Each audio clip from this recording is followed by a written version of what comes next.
I'm Nisha DeGaring. And I'm Doug Jessup. Family Heritage Stories exist to give you ideas and examples of stories from the past to help shape the future. It could be anything like a recipe from Grandma or a vacation location where your ancestors came from. These stories deserve to be passed down.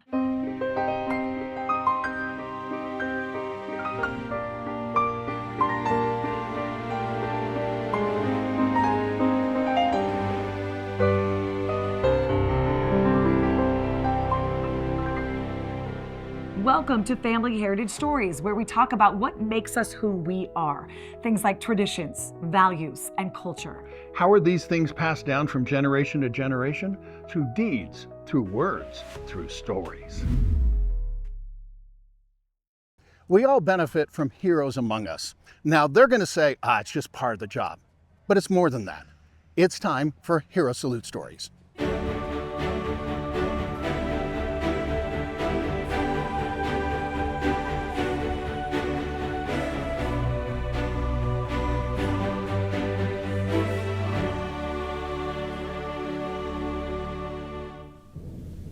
Yesterday, December 7th, 1941, a date which will live in infamy. The United States of America was suddenly and deliberately attacked by naval and air forces of the Empire of Japan.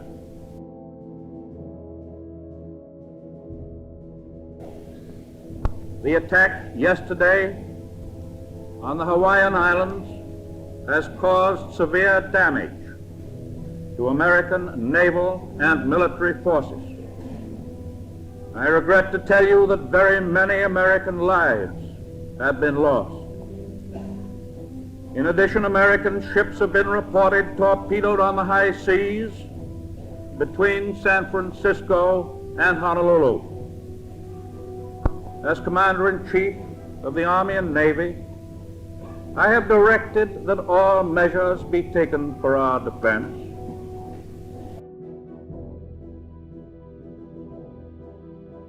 Hostilities exist. There is no blinking at the fact that our people, our territory, and our interests are in grave danger.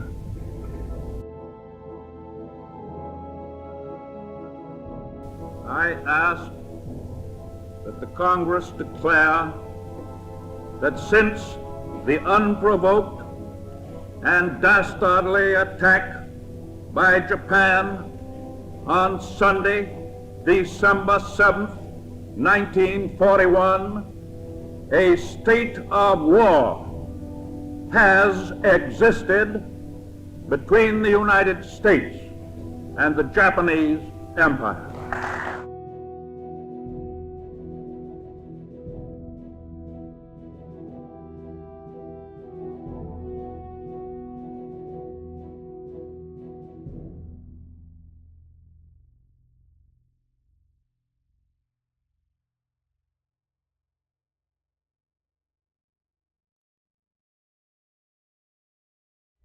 Broadcasting from Pearl Harbor, Hawaii. I'm Doug Jessup for Family Heritage Stories. We'll be right back. Thank you for joining us for this special episode of Family Heritage Stories. If you would like to help us continue with this great and important programming, please visit herosalutestories.org.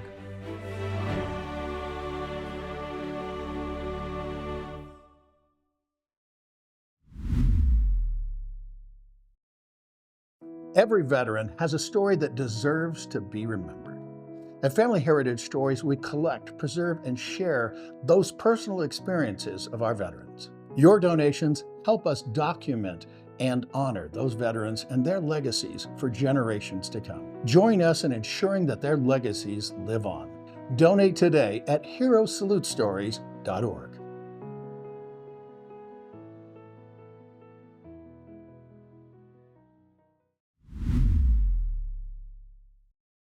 There's a special bond between grandparents and grandkids. Tell me a story about your grandma or grandpa.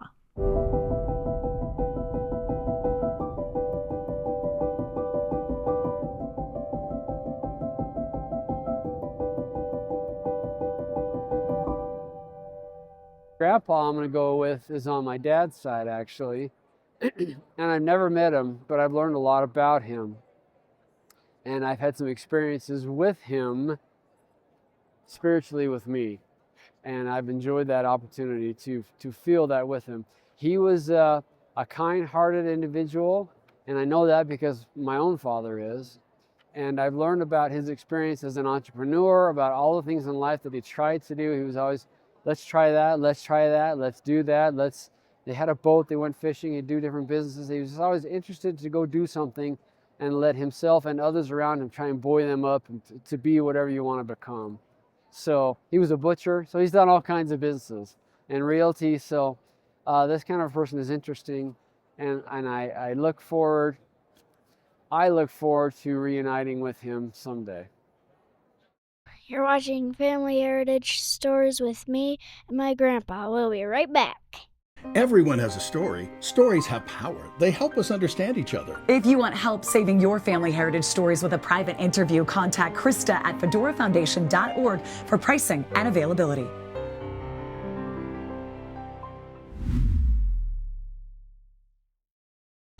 Everyone loves a great success story.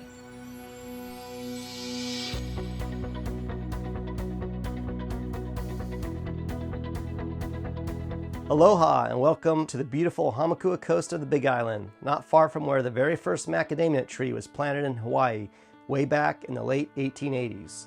This first tree was brought over from Australia, where macadamia nut is native, and the rest is history as Hawaii created the mac nut industry that we know of today.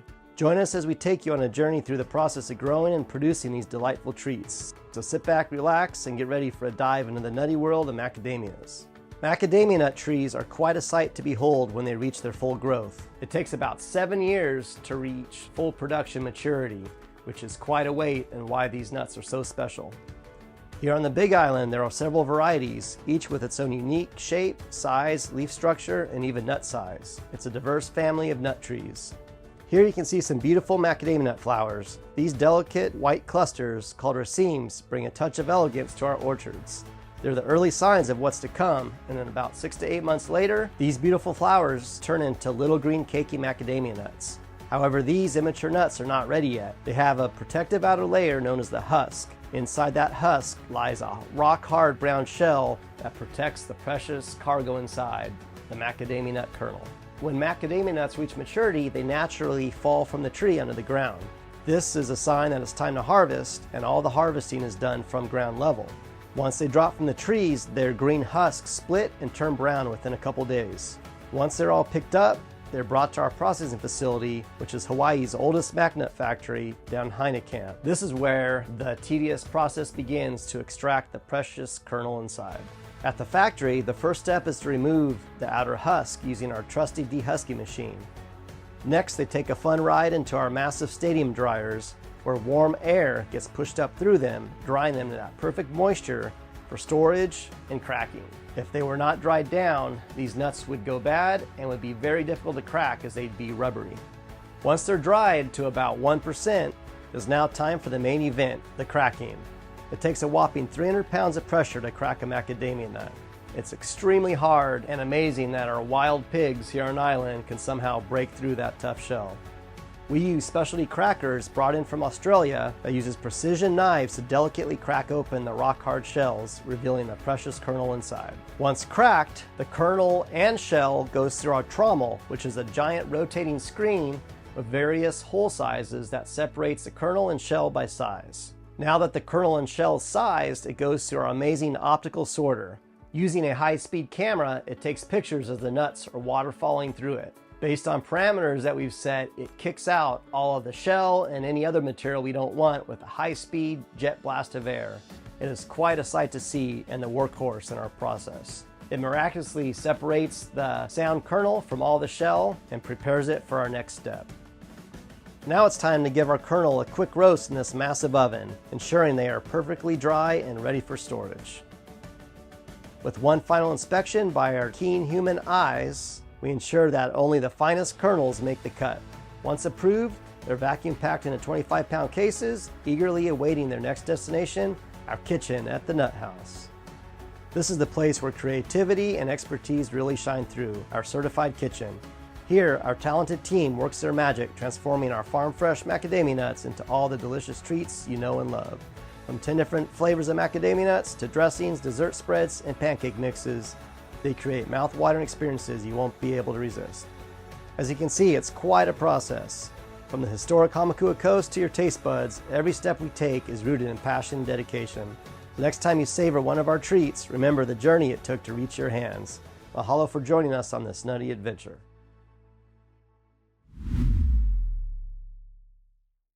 You're watching Family Heritage Stories with me and my grandkids. We'll be right back. Family Heritage Stories features examples of stories from the past to help shape the future. If you would like help saving your stories with a private interview, contact Krista at fedorafoundation.org for pricing and availability.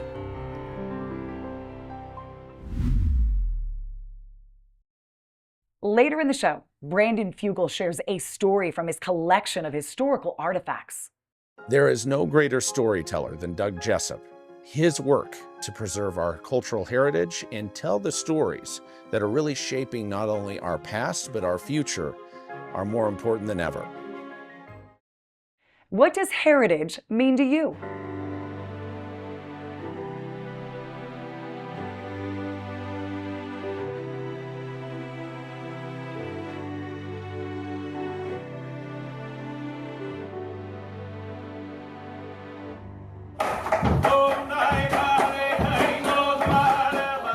It is said that the hula is the language of the heart and the heartbeat of the Hawaiian people. And since a very young age, I've understood what that meant. The hula allows you to connect with not only people who are watching the performance, but the ancestors who have passed. It allows you as a living being to connect with all of nature. It's not just a pretty dance. You channel that nature and make it a part of your existence and your being. It's marvelous once you're in it and you see and you understand what the hula truly is. Opo Maika E. Kruger Ko'uinoa. I am from Wailuku, Maui. Today I live in Laie and serve as the kumu hula for the Polynesian Cultural Center. You have dancers, olapa. You have ho'opa'a, the chanters, the keepers of the stories, the rhythms. And then, of course, you have the kumuhula. They are the writers and the poets, not just with the words, the lyrics, but with the body movements, the lineup of the dancers, with the costuming.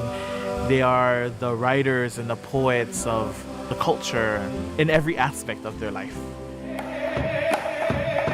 That word kumu also means the base, the foundation, or the trunk of the tree. And we often call our students lala, which are branches. And eventually, when that branch is strong enough, they are considered worthy to one day become their own tree. That is the process of the uniki, to be planted on your own and to become essentially a tree or a kumu. For me, there was a lot that went into that process. Not only being able to dance and to chant, but being able to teach, understanding the histories, the genealogies, being able to clothe and adorn my dancers. It is a lifestyle.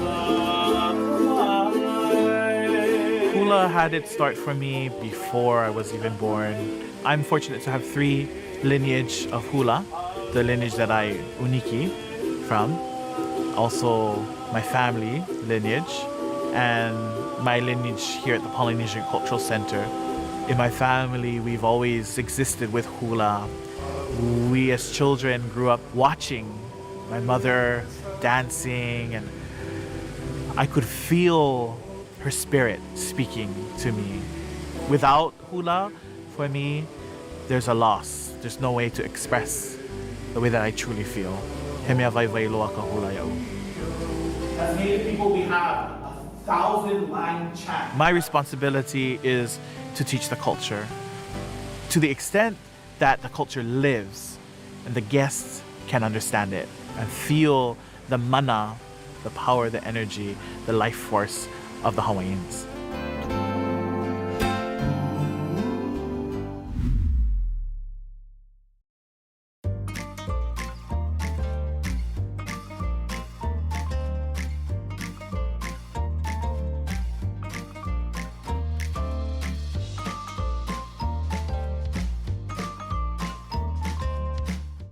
When you're here in Hawaii, you have to think about it from a Hawaiian perspective. So an oli is done to ask permission. We have a custom here in Hawaii of asking permission to enter a place. It really is wise to do so because you're not assuming.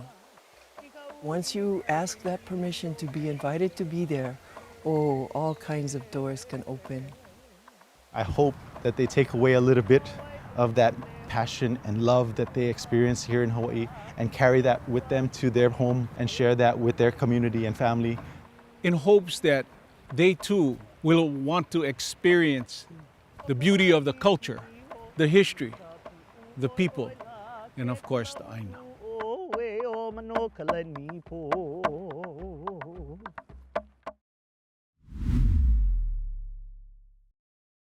You learn a lot about traditions, values, and culture when you travel.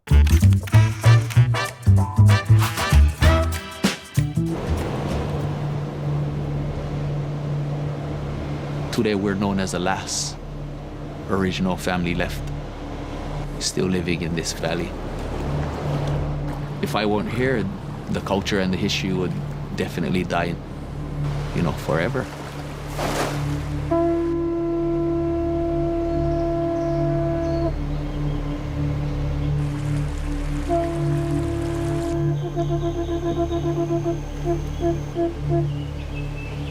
Growing up, I wanted to be exactly like my father.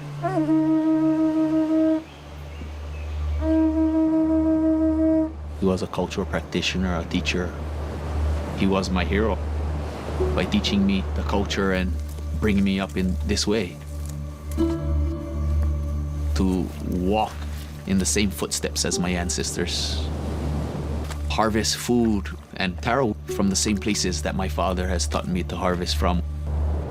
To take my son into the same fishing holes and still catch the same type of fish that we've caught for many generations.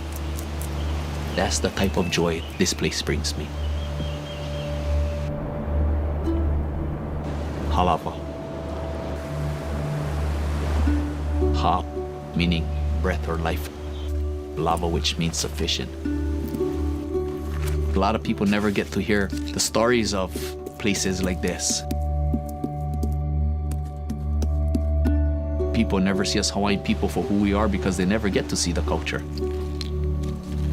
And the minute we don't share, that's the minute our culture dies. Culture needs to be shared. That is why I choose to live this lifestyle and I choose to live this way. It's not an easy life. I sacrifice a lot. I miss the sound of my children walking with me in the mountains. They live totally on a separate island in a city because I believe in them having the best education possible. To keep your culture alive, you gotta keep up with modern times. But at the same time, they do come here and spend a lot of time with me. We come from a very special place and a very special land. It's very important to keep all of these things going. If nobody does it, then who will?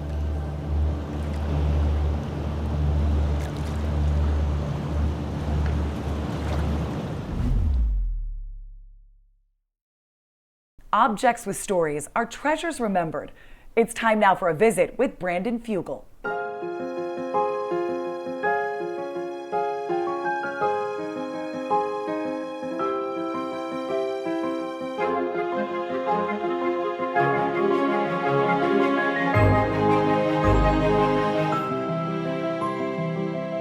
Hi, this is Doug Jessup. Welcome to this episode of Treasures Remembered. With me today, Brandon Fugel.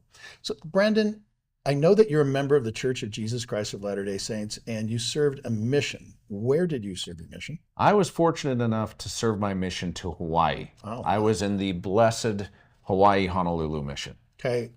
These items right here apparently have a ever so slightly small connection to Hawaii. They really do. They're very significant. These are items belonging to Joseph F. Smith, who was the quintessential Hawaiian missionary. But to go back in time, At age 5, his father Hiram was murdered at Carthage jail with his uncle Joseph. And by the age of 7, he famously drove the wagon train with his widowed mother, Mary Fielding, to winter quarters. By age of 12, Joseph F. was an orphan. His mother had passed on, and he and his little sister Martha were all alone. Brigham Young famously called young 15-year-old Joseph F. Smith to the Hawaiian Mission, or what was the Sandwich Islands, over the pulpit of the Tabernacle at General Conference. And from there, his life took on an entirely new and dynamic trajectory. This letter begins our journey. This is a letter that Joseph F. Smith wrote in 1855 to his little sister Martha from the island of Maui, Sandwich Islands at the time, where he admonishes his sister to pay attention to her schooling and her studies, to keep the faith, and to know that he loves her. His penmanship is beautiful. It is just beautifully done, although his spelling at the time had some challenges. Not so good. Yeah, well. He later corrected that and became just not only an amazing writer, but was an incredible prophet and president of the church. This is his Hawaiian Book of Mormon. Most people don't realize the most rare edition of the Book of Mormon is the 1855 Hawaiian Book of Mormon printed by George Buchanan. This is the Hawaiian Book of Mormon, one of 7 that survive in private hands, but the best preserved that just so happens to belong to the martyr's son who became prophet.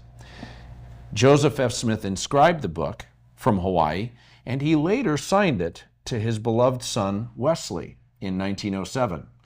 Now you may ask, why Wesley and not Joseph Fielding Smith, his son who became prophet? Well, Wesley Elias Smith, interestingly, was the only son that followed in his father's footsteps as a Hawaiian missionary and mission president.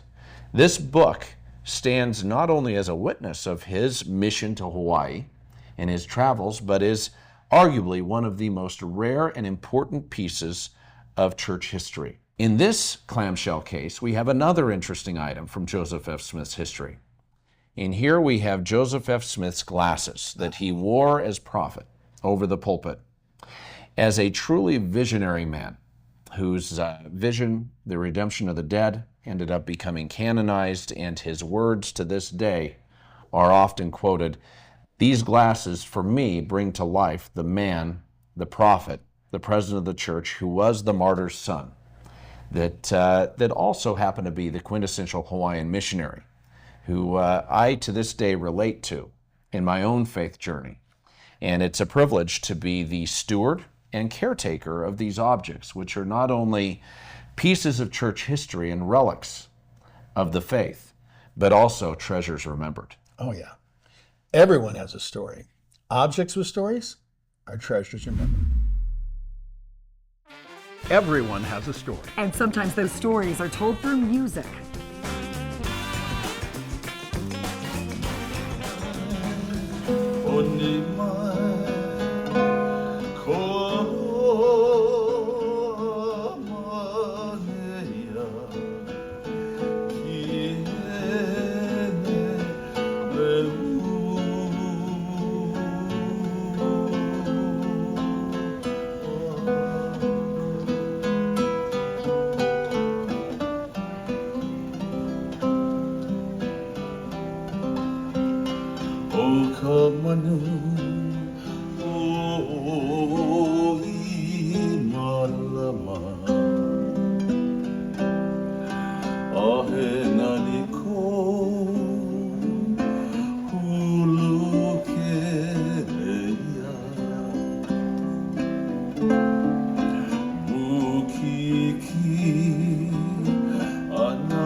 It's our honor to be able to help people remember where they came from. The Fedora Foundation supports the collection, preservation, and distribution of diverse stories of traditions, values, and culture through Family Heritage Stories, on TV and online at familyheritagestories.org. How do you want to be remembered? With another episode of Family Heritage Stories, I'm Nisha Dagiri. And I'm Doug Jessup.